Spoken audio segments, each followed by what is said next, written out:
그럼 본격적으로 환영 만찬 시작 전 특별 강연을 진행하도록 하겠습니다. 특별 강연으로는 탄소섬유 강화 복합재료 분야의 세계적 권위자이자 EU의 수소 저장 운반 프로젝트 에코하이드로를 이끄는 코디네이터로 활약하고 있는 프랑스 IMT 노르드 유럽의 박정혜 교수님을 모셔보겠습니다. 여러분 큰 박수로 모시겠습니다.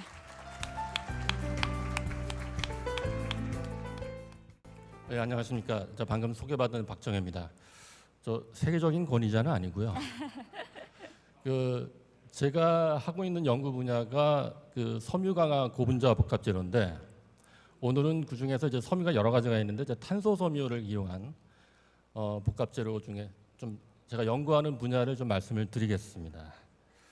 자, 근데 이제 제가 오늘 얘기를 나눌 때 제가 지금까지 참가했고 수행했던 과제 2개를 예시를 들어서 그 연구 내용과 그 다음에 좀 이제 유럽이랑 프랑스에 제가 한 20년 있었는데 그쪽에 이제 좀 한국과 다른 연구 시스템이라든지 문화 그리고 이제 관련 산업계 동향 같은 걸 좀 가볍게 좀 추가를 해서 좀 얘기를 할까 합니다. 그래서 첫 번째 이제 프랑스 국내 과제고요. 그래서 여기 어플리케이션은 항공기 엔진 팬블레이드입니다. 그리고 두 번째 과제는 아마 한국 분들도 이제 많이 아실 텐데 세계 최대 연구 펀딩 프로그램이 호라이즌 유럽. 제가 과제 하나를 지금 코디네이팅을 하고 있습니다. 전체 연구 책임자로서. 그거 이제 하이드로젠 수소 저장 탱크에 관한 과제인데 그거에 대한 얘기를 한 2개를 나눠서 한 30분간 식사 전에 좀 말씀을 드리겠습니다. 첫 번째 맨 위에 쓴 문장이 제가 한 22년 전에 박사학위 논문 받을 때 박사학위 논문의 첫 번째 문장입니다. 가볍지만 강한 재료는 모든 엔지니어의 꿈이다. 현재 마켓에 나와 있는 엔지니어링 머티리얼이 한 20만 개 이상 됩니다. 그런데 이제 큰 문제가 뭐냐면은 이게 가벼우면 기계적 강도가 약하고 기계적 강도가 강하면 세면은 무겁습니다. 그래서 이런 문제 때문에 이게 재료가 가볍고 강하면 굉장히 유리한 점이 많습니다. 그래서 여기 두 번째 문장에 포드 자동차 창립자인 헨리 포드가 100년 전에 한 얘기인데요. 이게 그때 벌써 이제 하는 얘기가 카본 풋프린트를 줄이기 위해서는 가볍고 강한 재료가 필요하다는 얘기를 합니다. 한번 예를 들어볼까요? 제가 20만 개의 재료라고 그랬는데 이제 현대 문명에서 두 번째로 많이 쓰는 재료가 이제 탄소광입니다. 스틸이라고 하는. 밑에 보시면 이제 영스 모듈러스라는 게 이제 비전공자가 많으니까 이 숫자가 크면은 이제 변형이 잘 안 됩니다. 그다음에 스트렝스라는 건 강도인데 이게 크면은 잘 깨지지 않는 거죠. 그러니까 금속의 특징이 이제 변형도 안 되면서 잘 깨지지 않으니까 우리가 많이 쓰고 그래서 스틸을 많이 쓰는 거거든요. 그런데 이제 스틸의 가장 큰 문제는 밀도가 굉장히 높습니다. 반면에 가벼운 재료의 대표적인 게 이제 폴리머, 플라스틱이죠. 보통 대부분의 폴리머는 이제 밀도가 한 1근처인데요. 기계적 강도가 굉장히 낮습니다. 그래서 재료들을 보면 흔히 우리가 알고 있는 이제 경금속이라 그러는 알루미늄이 이제 영스 모듈러스가 72, 철의 한 3분의 1 됩니다. 근데 밀도도 한 2.7, 철의 한 3분의 1이죠. 거의 비례를 합니다. 이런 딜레마가 있는데 1960년대 후반에 영국과 이제 일본에서 이제 독립적으로 거의 동시에 이제 신물질이 개발됐는데 그게 탄소섬유입니다. 카본 파이버. 굉장히 가볍죠. 밀도가 1.8입니다. 그렇지만 기계적 물성치가 스틸보다도 좋습니다. 이 꿈의 재료가 나온 거죠. 자, 근데 이 파이버는 이렇게 여러분 옷처럼 이렇게 고체의 형태를 유지가 안 되기 때문에 이거를 산업적으로 사용하기 위해서는 어떤 방법을 쓰냐면은 두 번째 재료랑 섞습니다. 형태를 유지할 수 있는. 섞는 재료를 보통 이제 매트릭스라고 그러는데 매트릭스로 가장 많이 쓰는 게 이제 폴리머입니다. 왜냐하면 이제 매트릭스가 섞는 방법 중에 가장 간단한 게 매트릭스를 액체 상태로 만든 다음에 섞어서 굳히는 거거든요. 그러니까 이제 녹는 점이 낮은 재료가 이제 폴리머이기 때문에 많이 씁니다. 그러니까 이게 바로 복합 재료의 개념입니다. 특별히 이제 카본 파이버로 복합 재료를 만든 거는 이제 에크로님을 이제 CFRP라고 하는데 앞으로 제 강연 중에서는 이제 CFRP라는 에크로님을 그냥 쓰겠습니다. 자, 그래서 그 밑에 보면 이제 두 소녀가 있는데 이제 이게 쌍둥이입니다. 쌍둥이니까 이제 그 피지컬 스트렝스가 똑같다고 가정을 하면요. 저 왼쪽에 있는 소녀는 이제 이게 밑에 있는 게 이게 알루미늄으로 만든 이제 항공 부품인데 똑같은 기계자성을 가지고 있는데 못 들거든요. 그렇지만 CFRP로 드는 건 굉장히 가볍습니다. 보통 한 33, 40%에서 많이 해서 50 내지 60% 가볍기 때문에 가볍게 들 수 있는 아주 상징적인 그림입니다. 자, 근데 이제 보통 보면은 이제 싼 게 비지떡이라고 반대말을 하면 모든 좋은 것은 비싸죠. 그래서 치명적인 단점이 이제 가격이 비싸고요. 그 다음에 이게 플라스틱이 들어가기 때문에 이제 엔드 오브 라이프 트리트먼트, 리사이클이 잘 안 됩니다. 그래서 최근 30년간 이제 복합재로 연구하는 사람들은 대부분의 연구 목적이 이겁니다. 코스트 다운과 엔드 오브 라이프 트리트먼트를 어떻게 할 것인가 하는 겁니다. 자, 좋은 재료가 있습니다. 써야죠. 제일 먼저 항공업체가 움직입니다. 이 기종은 그 록히드는 이제 록히드 마틴이 예전에 그 합병되기 전의 회사입니다. 그래서 이게 L1011 트리스타는 이제 지금도 운행 중입니다. 물론 똑같은 디자인은 아니고요.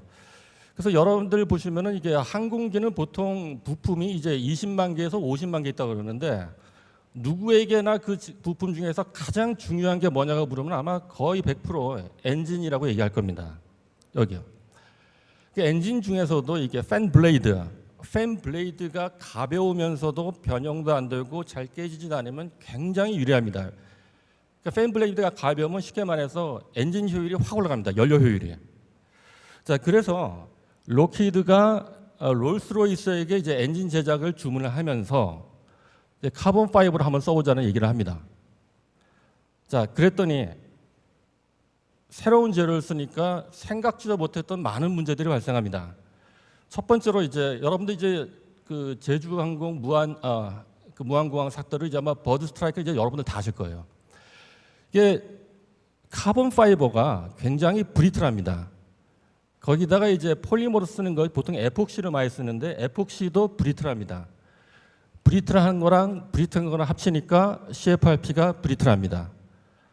그래서 항공기 엔진을 만들면 제일 먼저 하는 것이 이제 버드 스트라이크 테스트인데 이 당시에는 보통 어떻게 했냐면 이제 닭을 가지고 이제 쏩니다. 닭을 쏴서 팬 블레이드에 부딪혀 봤더니 팬 블레이드가 완전히 깨져버리는 거죠. 난리가 났습니다. 그리고 또 다른 문제가 항공기 같은 경우는 이제 보통 상공 한 10,000m 이상을 가기 때문에 거기 온도가 한 마이너스 50도, 마이너스 60도 이렇게 떨어집니다. 근데 여름에 공항에 이제 이렇게 그 콘크리트 바닥에 있으면 거기 온도가 또 복사할 때면 60도, 70도 올라가죠. 이 델타 T를 버텨야 돼요. 근데 폴리머 같은 경우는 이게 에이징이 되기 때문에 이거를 좀 버티기가 힘듭니다. 그리고 팬 블레이드에 대한 얘기는 아닌데 만약 이걸 가지고 날개라든지 동체를 만들 경우에는 번개를 맞았을 때 우리가 알루미늄으로 만들 경우는 이게 전기 도체이기 때문에 그냥 번개가 전류가 흘러버리니까 문제가 없습니다. 그렇지만 CFRP는 폴리머가 부도체이기 때문에 이 전류가 흐르지 않아가서 고압의 전류가 그 구조를 상하게 합니다. 이런 것들을 다 해결해야 돼요. 그래서 결국은 하다가 안 돼서 다시 금속으로 돌아갔습니다. 결론은 뭐냐? 이게 딜리버리가 늦어졌어요. 항공사에. 2년이 늦어졌습니다. 2년에서 항공사에서 2년 딜리버리 늦으면 이건 치명적입니다. 그래서 롤스로이스는 결국은 파산했습니다. 1971년에 파산하고 자동차 부분은 분사를 하고 파산을 했고요. 록히드는 역시 이제 우리 천조국 미국은 이제 돈이 많으니까 정부가 돈을 때려 넣어서 구조를 합니다. 그래서 롤스로이스 같은 경우는 20세기 초반부터 그 반세기간 세계 항공계의 최강자 자리에서 내려오지 않던 롤스로이스가 한 거의 20년 가까이 세계 항공 마켓에서 사라집니다. 롤스로이스가 이제 세계 항공 마켓에서 돌아온 거는 이제 마가렛 대처가 1987년에 이거를 민영화를 다시 시키면서 조금씩 살아나서 90년대부터 다시 지금의 위치를 얻게 됐고, 요 제품 하나 잘못 개발하는 바람에 20년간 회사가 그냥 존재가 사라졌습니다. 그때 이제 그 엔지니어들이 배운 것이 그 당시에는 이제 카본 파이버를 이제 블랙 메탈이라고 불렀습니다. 이게 메탈처럼 강하지만은 색깔이 검정색이니까 메탈은 보통 검정색이 아니잖아요. 그래서 금속을 다루는 것처럼 똑같이 했더니 이게 안 먹히더라는 거죠. 뭔가 배울 것이 많다. 자, 그럼에도 불구하고 워낙 매력적인 소재이기 때문에 이 그래프를 보시면 이제 x축은 연도고 y축은 이제 그 전체 항공기 안에서 복합 재료가 차지하는 이제 퍼센테이지입니다. 질량 퍼센테이지. 그래서 보면 밑에서 보시면 이제 7자로 시작하는 거는 이제 보잉의 민항 항공기고요. A자로 시작하는 건 에어버스고 그 외에 이제 서클로 되어 있는 거는 이제 밀리터리 에어크래프트입니다. 여러분들 잘 아시는 여기 B2가 있고요. 얼마 전에 그 이라크를 폭격했던 그래서 B2 같은 경우 보면 이제 서피스가 완전히 이제 컴포지트로 덮여 있습니다. 레이더에 안 잡히기 때문에. 그리고 이제 보시면 여기 라팔이라는 항공기가 있는데 아마 잘 아실 겁니다. 우리가 개발 중에 KF-21의 어떤 레퍼런스가 되는 4.5세대 항공기 그 비행기인데 2002년 당시 우리 그 한국군 그 공군기 그 입찰에 이제 보잉의 F-15랑 이제 경쟁이 붙었던 기종입니다. 그 당시에 이제 프랑스가 다소가 이 차세대 전투기를 단독으로 그 개발하기를 이제 추진하면서 프랑스 자체의 그 엔진이 이제 스넥마 엔진을 사용하게 됩니다. 스넥마 엔진이 이제 다른 이게 롤스로이스보다 약간 그 성능이 떨어지기 때문에 엔진 출력이 떨어지면 방법은 하나밖에 없죠. 기체를 가볍게 해야 되는. 그래서 이제 CFRP를 대거 씁니다. 30% 가깝게. 그래서 그 당시에 이제 프랑스 쪽에서 이제 다소가 라파를 이제 팔려고 하면서 이제 패키지로 내섰던 것이 이제 CFRP 기술을 뭐 전수해 주겠다는 그때 제안도 했었죠. 자, 그런데 처음 초기에는 이제 70년대, 80년대는 일종의 세컨더리 스트럭처, 이게 힘을 덜 받는 스트럭처에만 이걸 썼습니다. 왜냐하면 자신이 없으니까.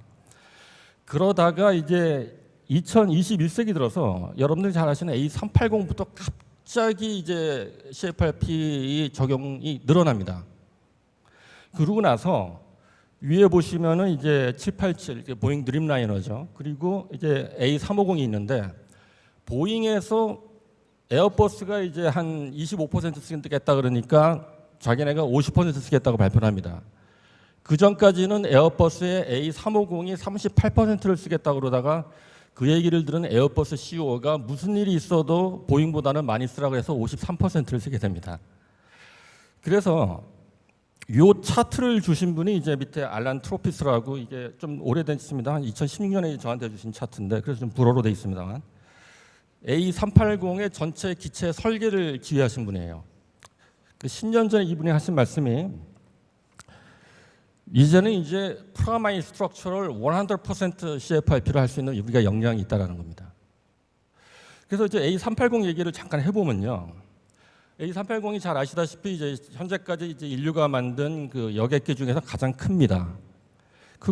크니까 이제 그 경량화가 가장 중요한 이제 디자인 크리테리아가 되는데 여기 보시면 좀 복잡한 에크로님들이 있습니다만은 이게 CFRP 위에 있는 뒤에 있는 에크로님들은 이게 새로 나온 성형 공정입니다. 자동화된 공정들. 뭐 자세한 얘기는 하지 않겠습니다. 뭐 엄청나게 많이 있습니다. 새로운 기술들이 많이 들어갔고요. 맨 왼쪽 아래에 보면 이제 센트럴 윙 박스라는 게 있는데 이게 뭐냐면은 비행기의 그 동체랑 날개 사이에 이게 지지대입니다. 이게 양력을 받으면 날개가 휘거든요. 그러니까 휘 문력 때문에 이게 날개가 끝이 루트가 부러지지 않게 해서 버티는 건데 이게 사이즈가 어느 정도 되냐면은 한 25평 아파트 정도 됩니다. 부피가. 그리고 전체 무게가 이제 8.8톤인데 이때만 해도 100% CFRP는 아니고 전체 무게 8.8톤 중에서 한 5.6톤을 CFRP를 씁니다. 그리고 이 양력을 버티는 수 있는 구조를 만들어냈습니다. 자, 그런데 문제가 혹시 이 기종을 직접 보신 적이 있는지 모르겠는데 아마 이제 보시면은 이게 약간 좀 날렵하지 않고 좀 뚱뚱하다는 느낌이 들어요. 왜냐하면 첫 번째로 이제 보시면은 이제 이게 더블 데크거든요. 2층이에요. 동체가 크고 큰 동체에 비해서는 이제 날개가 좀 짧습니다. 실제로 짧아요. 이게 왜 그러냐면은 프랑스 공항에는 이제 80m가 넘는 구조물이 들어올 수가 없습니다. 그래서 이게 연료 효율을 생각하면 이제 날개가 훨씬 더 길어야 되는데 열심히 노력해서 79.8m에서 멈췄어요. 이런 문제가 있었고요. 두 번째로 이게 경량화를 하기 위해서 이제 CFRP를 많이 썼는데 25%나 썼는데 결론은 이게 CFRP로 된 디자인과 그냥 옛날처럼 알루미늄으로 쓴 디자인을 비교해 보니까 CFRP 디자인이 좀 또 무거웠습니다, 솔직하게. 왜냐하면은 이론적으로는 예를 들어서 한 3mm만 쓰면 되는데 이게 데이터가 없고 자신이 없으니까 뭐 5mm, 6mm 안정계수를 막 곱한 거예요. 그래서 결론은 뭐냐면 이게 야심적이지만은 연료 효율이 낮아서 2019년에 에어버스가 단종합니다. 그럼에도 불구하고 요때 얻었던 기술들이 바탕이 돼서 요 후기 그 기종들 A350 같은 것들은 이제 한 53% CFRP를 씁니다. 그리고 지금까 좀 전에 말씀드린 센트럴 윈박스도 이제 알루미늄 다 빼고 100% CFRP를 써요. 자, 그러면은 제가 처음에 얘기했던 롤스로이스 실패했던 그 팬블레이드 얘기로 다시 돌아오겠습니다. 말씀드렸듯이 팬블레이드가 이게 가벼우면은 연료 효율이 확 좋아집니다.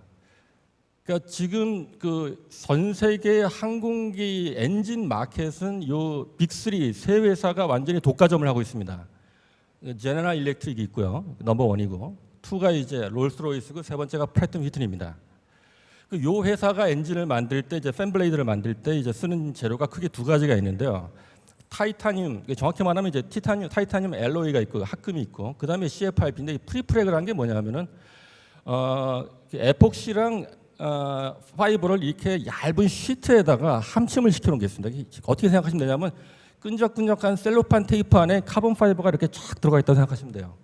이게 얼마나 얇냐면 이제 두께가 한 130 내지 150 마이크로미터 정도 됩니다. 그러니까 여러분 머리카락 그 다이아미터보다 조금 더 큰 거죠. 그래서 이런 것들을 얇은 시트를 이렇게 적층을 쫙 해서 플레이트를 만들고 곡면을 주고 이렇게 해서 또 부품을 만들거든요.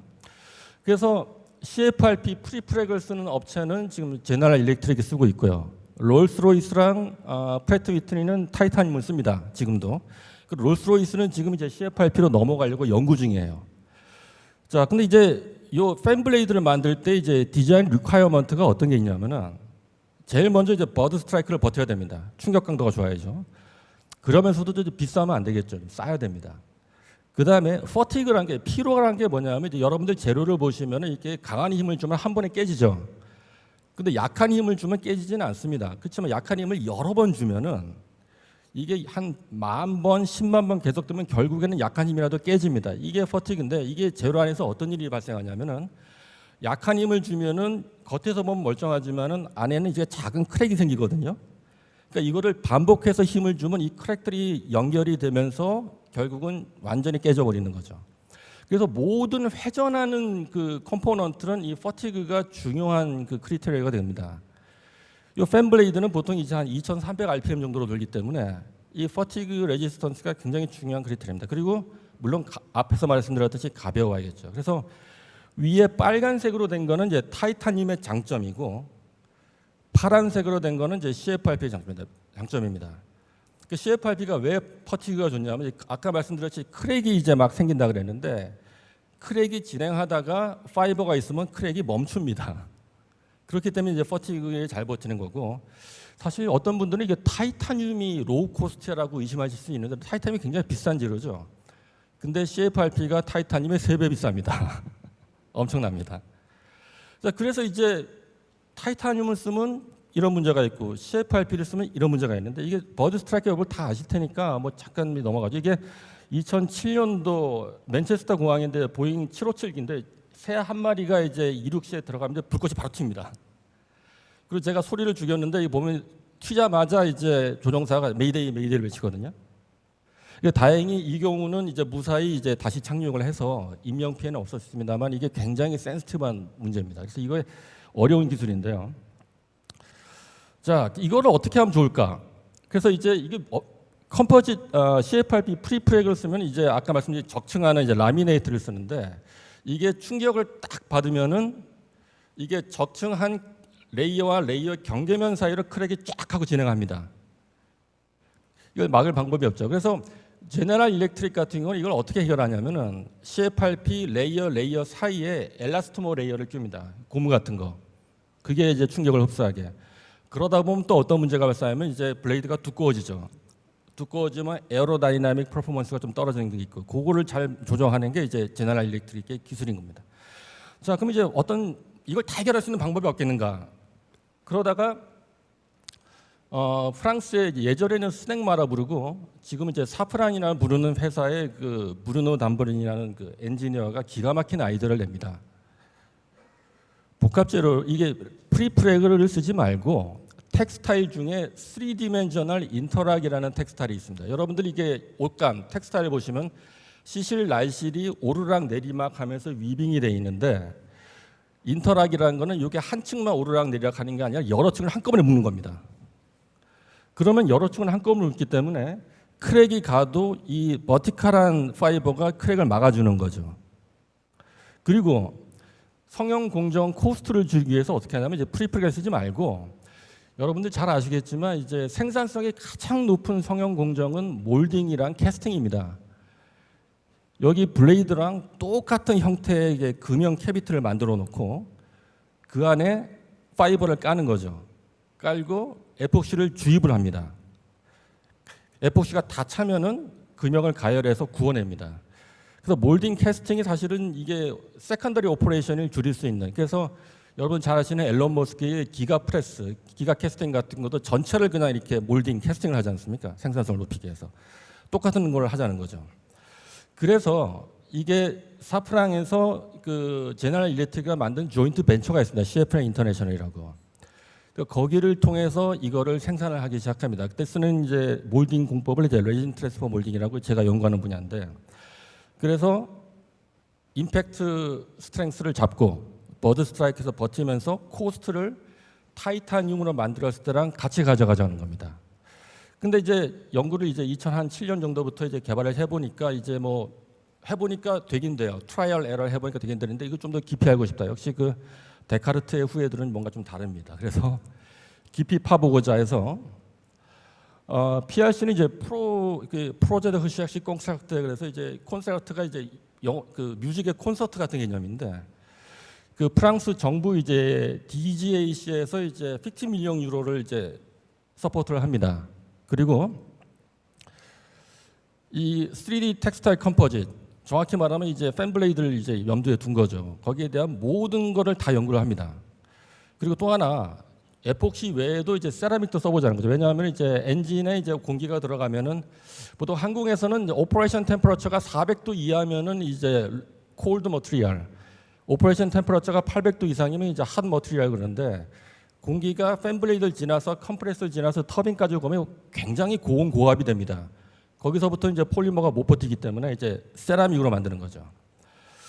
그래서 이제 특이한 게 제가 여기서 잠깐 그 이 프로젝트가 만들어지는 과정을 보면은 이제 정부에서 이제 50 밀리언을 주고 이거를 코디네이션을 사프란이라는 회사랑 이제 오네라는 이제 한국의 이제 항공우주연구원입니다.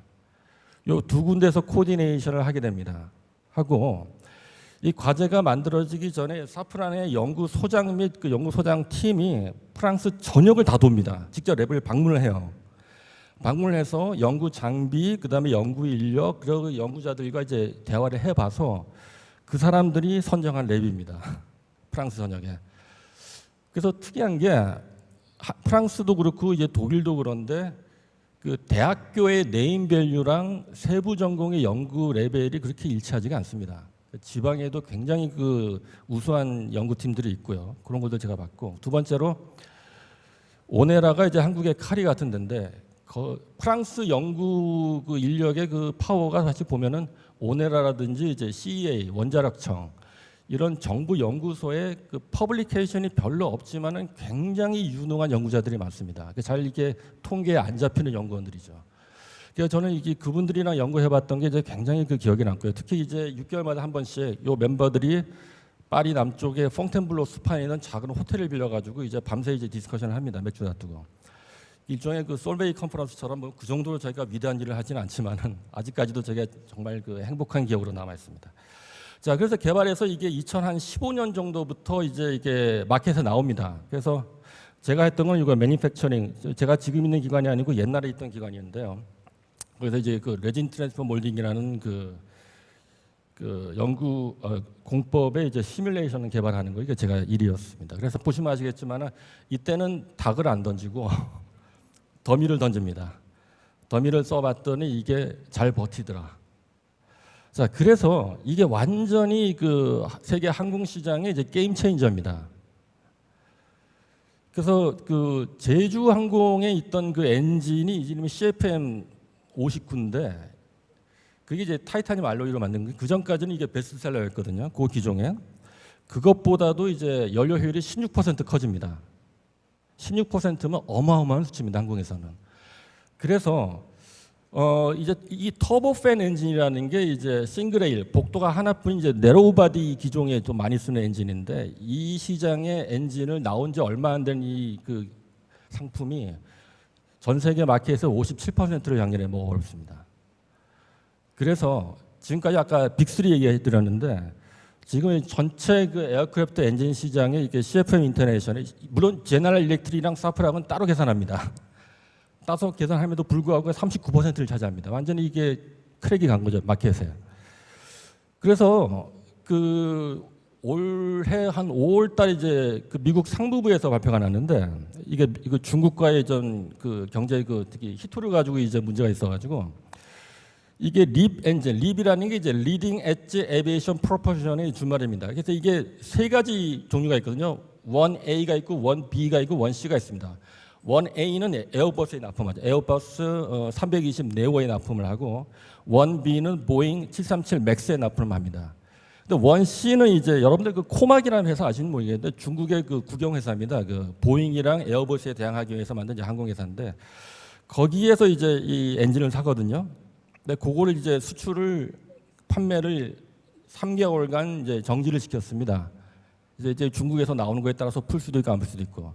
현재 이제 중국에서는 이제 이용에 비슷한 성능의 이제 엔진을 개발하려고 하고 있는데 그 현대 그 마켓에서 추정으로는 2035년까지는 이제 이 성능이 안 나올 거라고 보고 있습니다. 자, 그리고 제가 좀 텍스타일 얘기를 했는데 약간 좀 복잡한 이제 과학 얘기도 너무 이렇게 이런 물건 파는 얘기만 하면 안 되니까. 텍스타일이 이제 이렇게 시실 날실이 있는데 여러분 그 가지고 있는 손수건 가지고 한번 테스트해 보셔도 돼요. 시실 날실인데 0도 90도가 있는데 이 90도 방향으로 당겨 보시면은 이게 잘 안 늘어납니다. 왜냐하면 이제 파이버 자체는 굉장히 이게 그 스티프하기 때문에 파이버가 늘어나는 경우는 거의 없어요. 근데 똑같은 손수건 이제 텍스타일을 이제 한번 45도로 돌려보겠습니다. 돌려서 당기면은 이 파이버의 길이는 안 늘어나지만은 이렇게 쭉 당기면은 시실과 날실이 각도가 90도였다가 이게 각도가 좁아지면서 전체적으로 이제 매크로스코픽하게는 이제 늘어나거든요. 그래서 이제 똑같은 재료인데 이게 힘을 주는 방향에 따라서 프로퍼티가 완전히 달라집니다. 이거를 이제 어나이스토피라고 하죠. 자, 그럼 여기서 제가 이제 프랑스에서 봤으니까 좀 이제 패션 얘기를 잠깐 해보겠습니다. 혹시 그 이 비오네라는 마크 아시나요? 굉장히 럭셔리 브랜드입니다. 모르시죠? 다행입니다. 이게 굉장히 비싸기 때문에 특히 남편분들 부인이 이거 알면 굉장히 골치 아픕니다. 이 굉장히 이게 비오네라는 이제 그 20세기 초반의 그 패션 디자이너가 있는데 이분이 어떤 정도의 위상이냐면 이제 크리스찬 디오르가 모던 패션은 단 두 사람에 의해서 확립이 되었다고 그래요. 코코 샤넬과 마들렌 비오네입니다. 근데 코코 샤넬은 자기 PR에 굉장히 그 열심히 한 사람이었고 마들렌 비오네는 자기 PR 같은 거는 그렇게 중요하지 않고 대신에 그 당시에는 이제 클라이언트도 이렇게 선별해서 받아 아무한테나 안 팔았어요. 또 유럽의 귀족이라든지 그래서 보통 이제 대표적인 그 클라이언트가 이제 그 로스차일드 남작 부인, 그다음에 이제 미국의 슈퍼리치, 그다음에 이제 선별한 아주 유명한 여배우들. 그래서 이 비오네를 입었던 그 여배우들이 여러분들 옛날 영화 좋아하시면 아시겠지만 이제 마르넨 디트리, 그레타 가르보, 그다음에 캐서린 헵번, 주안 크로포드 이런 사람들이 이제 오스카상 시상식에는 다 입은 옷을 입고 나왔습니다. 그래서 이분이 이제 별명이 이제 퀸 오브 바이어스 컷입니다. 그러니까 옷을 만들 때 0도 90도로 안 자르고 45도로 돌려서 대각선 방향으로 재단을 합니다. 자, 그러면 어떤 현상이 발생하냐면은 이게 옷이 이렇게 옷감 안에 45도 마이너스 45도로 파이버가 있으니까 옷 자체의 무게 때문에 아래로 당겨지는 힘이 자연스럽게 생깁니다. 아래로 당겨지면은 수평 방향은 어떻게 했어요? 이게 줄어들겠죠. 이로 줄어든 것 때문에 여성의 이게 신체 곡선이 자연스럽게 드러납니다. 그래서 그 당시에 여성들이 그 여배우들이 입었던 이유가 거기 보면 맨날 그 신문에서 나왔던 얘기가 그리크 가데스 같다는 얘기가 그리고 여신 패션의 원조입니다 이분이. 자 그래서 이 얘기를 왜 하냐면은 이게 인더스트리에도 요 원리가 적용이 됩니다. 그래서 그 이 프레셔 베셀 같은 경우, 압력 용기 같은 경우는 이제 금속으로 만들게 되면 이게 대학 기계공학과 2학년, 3학년 때 배우는 건데 이게 시그마 1은 이제 축 방향으로 당겨지는 힘을 이제 보통 액시얼 스트레스가 그러고 여기 시그마 2는 이제 요 방향으로 열리는 건데 언제나 시그마 2가 2배 큽니다. 그래서 두께를 선정할 때 이 시그마 2의 기준을 맞춰 가지고 선정을 해야 돼요. 그러다 보면 이게 두꺼워지고 무거워집니다. 자, 그런데 로켓이나 미사일을 만들 때, 케이스를 만들 때 파이버를 이제 플러스 마이너스 45도로 넣게 되면 어떤 문제가 생기냐면은 요 열 팽창 때문에 이제 시그마 1이 자연스럽게 발생을 합니다. 그러니까 시그마 1이 이제 자연스럽게 이제 발생을 하게 되면은 요 시그마 2의 압축 응력이 발생하거든요. 그러니까 이 시그마 2의 압축 응력이랑 내부의 그 압력 때문에 이제 벌어지는 이게 응력이 상쇄가 돼요. 그러니까 얇은 두께로도 이게 버티는 겁니다. 자, 그래서 이게 최근에는 이제 수소 탱크, 저장 탱크에 이제 이용이 됩니다. 그래서 수소를 저장하는 방법에는 이제 크게 솔리드, 가스, 리퀴드 형태가 있는데 이게 금속을 사용하지 않는 이유 중에 하나가 무겁기도 하지만은 이 금속 같은 경우에 수소랑 접촉을 하게 되면 이제 금속이 급격도로 브리틀해집니다. 약해져요. 자, 그래서 이제 앨런 머스크 같은 경우는 이제 수소의 미래가 없다고 하는 거죠. 요 문제 때문이거든요.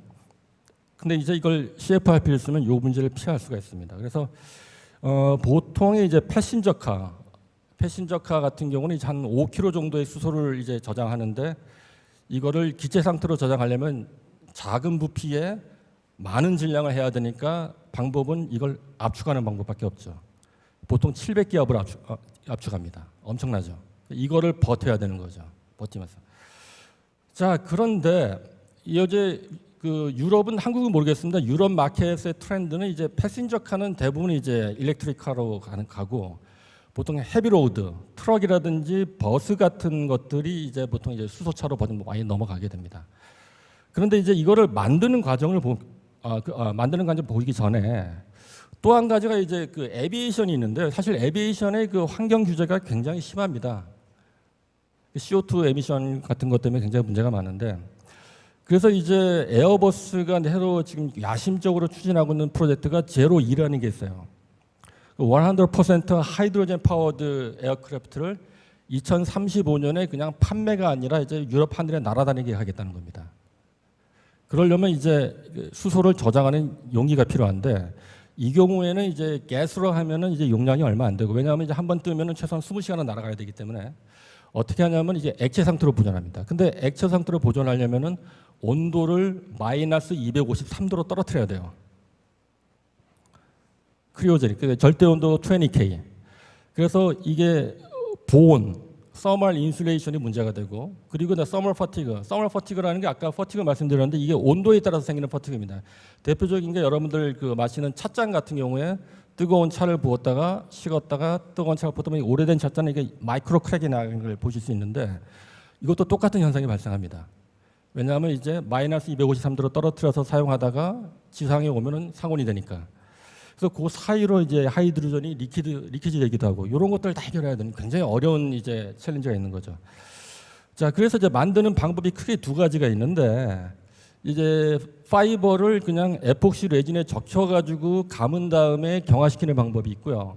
근데 이거는 비교적 저렴한 방면에 에폭시가 한번 굳으면 다시 녹지를 않습니다.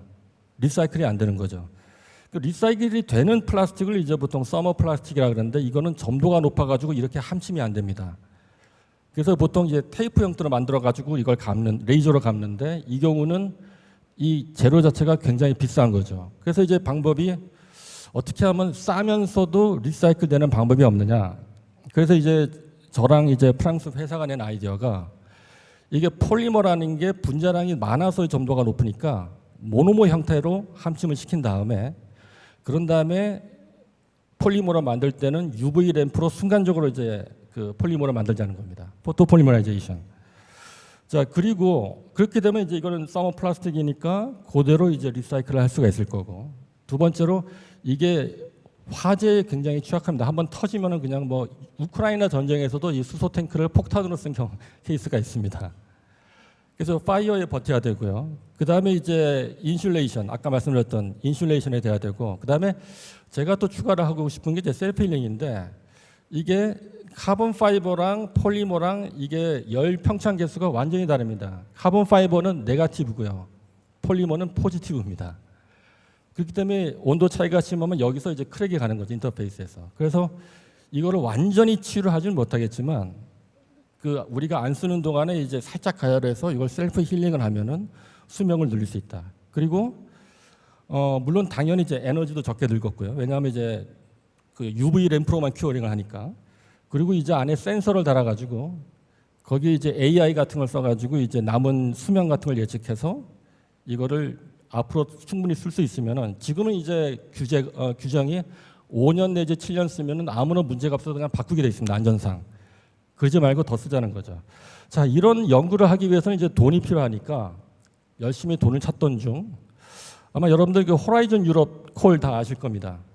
그래서 호라이즌 유럽 요를 제가 찾았어요. 그래서 찾아서 얘기가 이제 전 유럽에서 프로젝트 하나만 돈을 주겠다, EU에서. 그리고 이제 프로젝트 하나에 이제 10밀리언까지 주겠다.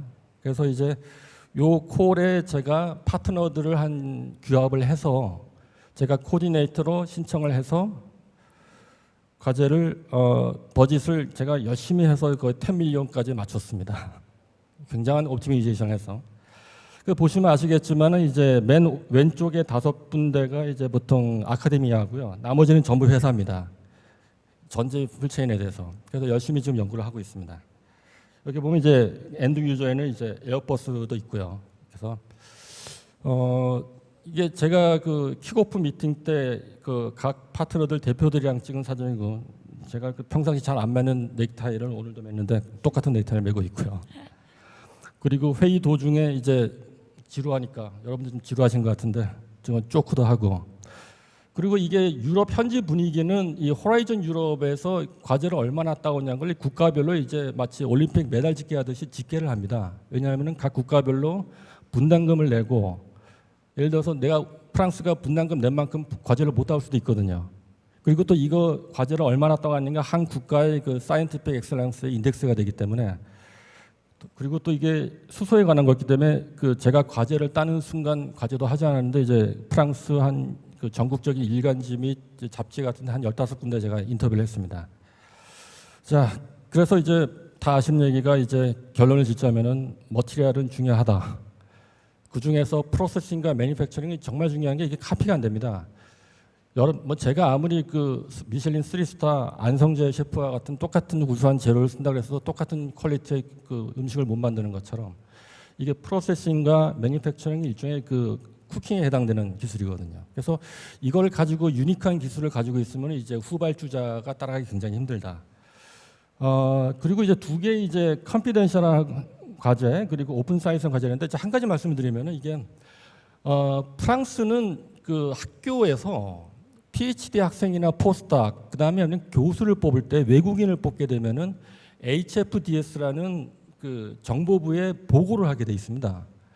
그래서 HFD에서 프랑스의 그 전략 산업 분야이면은 그 국적을 검토를 해서 일정 국적자는 이제 채용을 거부를 합니다.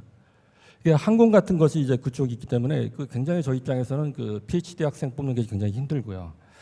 자, 그리고 호라이즌 유럽은 굉장한 기회입니다. 지금 이제 미국과 중국이 이제 세계 과학기술계 빅2인데, 프랑스나 독일 같은 경우는 이걸 자기 나라들이 사이즈가 작다는 걸 충분히 인식을 하고 있어요. 인구가 1억도 안 되고, 독일이 한 8,300, 두 번째로 큰 프랑스가 6,500 정도, 미국이 한 3억 한 4천 되나요? 근데 이게 EU로부터 버리면 4억 5천이니까 어느 정도 규모가 되고, 그 다음에 또 완전히 오픈 컴피티션, 호라이즌 유럽은 완전히 오픈 컴피티션이거든요. 그리고 이제 콜라보레이션. 그래서 제가 15개 파트너를 골랐지만 프랑스에 없는 엑스퍼타이즈가 많았습니다. 그런 게 있고요. 그리고 이제 트레이닝을 잊지 말아야 될 게 이제 사프란 같은 경우는 이제 20세기까지 알루미늄을 만들다가 이제 CFRP를 만드니까 거기에 R&D 그 연구원들 외에도 테크니션들까지 이걸 빨리 트레이닝을 시켜야 되는 거죠. 그래서 이 당시에 이제 사프란에서 전 프랑스에 있는 학교들 복합제로 가르치는 학교들을 한 바퀴 돈 다음에 그거를 벤치마킹해서 사프란이나 회사 안에 이제 자기들 엔지니어를 트레이닝하는 센터를 만들었습니다. 자, 식사를 하시기 전에 마지막으로 짧게 한마디 하겠습니다. 에필로그를. 여러분들 그 프랑스 가시면은 누구나 아마 파리는 가셨을 거고 파리 가시면 에펠탑에서 사진 한번 꼭 찍어 오십니다. 이 아시는 분은 다 아시겠지만 이제 에펠탑이 이제 그 프랑스 대혁명 1789년에서 뒤에 1889년에 이제 프랑스 세계 만국 박람회를 여는데 그거를 이제 기념하기 위해서만 지은 이제 기념물입니다. 근데 그 여러분 드셔보겠지만 이게 지을 때 처음에는 이제 에펠이 이걸 관심이 없었어요. 관심이 없었고 이제 에펠은 관심이 있는 게 파리의 지하철 놓는 19세기에 벌써 지하철을 보통 생각했습니다. 그런데 이제 장관이 불러서 얘기를 합니다.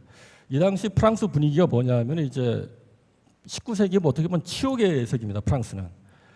그러니까 17세기 루이 14세 때부터 19세기 초반 나폴레옹까지 이제 유럽의 최강자였다가 숙명의 라이벌 영국이 산업혁명에 성공해서 경제 최강자가 됐고요.